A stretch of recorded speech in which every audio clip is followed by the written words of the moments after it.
The learner-centered psychological principles was introduced to us by the American Psychological Association, or known as the APA, in the year 1990s. It is called learner-centered psychological principles because the researchers in education was integrated from the researchers in psychology. Until now, it is integrated because its effectiveness is observed in the educational system, such as the teaching and learning process. Learning this one would help us understand better the nature of the learners and the nature of the learning process as well.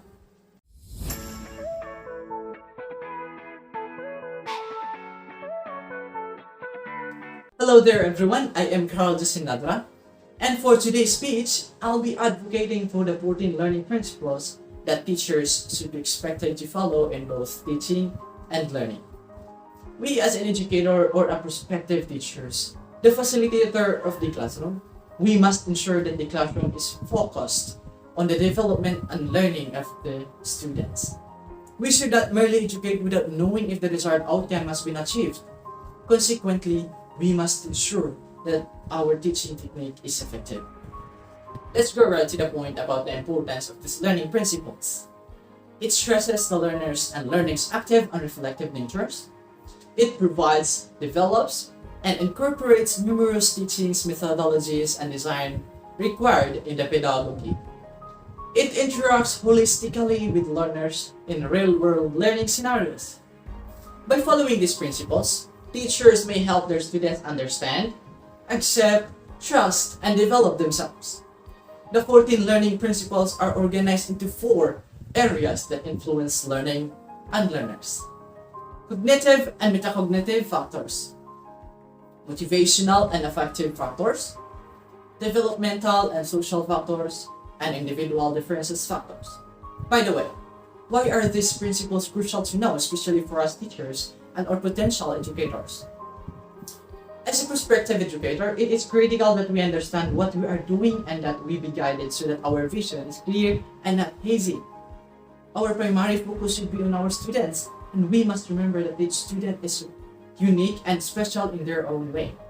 Individual differences must be taken into account because our students have different ways of thinking and diverse abilities, as well as the environment in which they grow up.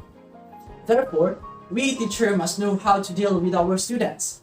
Understanding and applying these principles will greatly assist us teachers in facilitating a learner-centered classroom.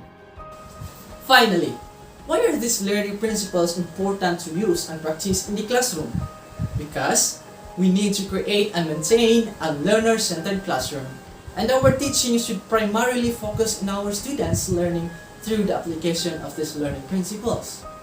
We are instructed on which methods and approaches to employ, as well as which methodologies and instructional materials to employ, and which teaching style is most effective and beneficial to our students.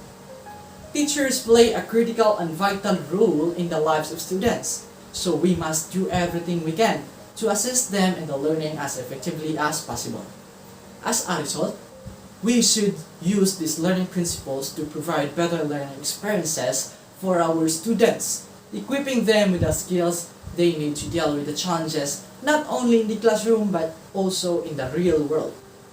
So that concludes my presentation. Thank you for listening, and I hope you've learned something. Thank you everyone, and God bless you all.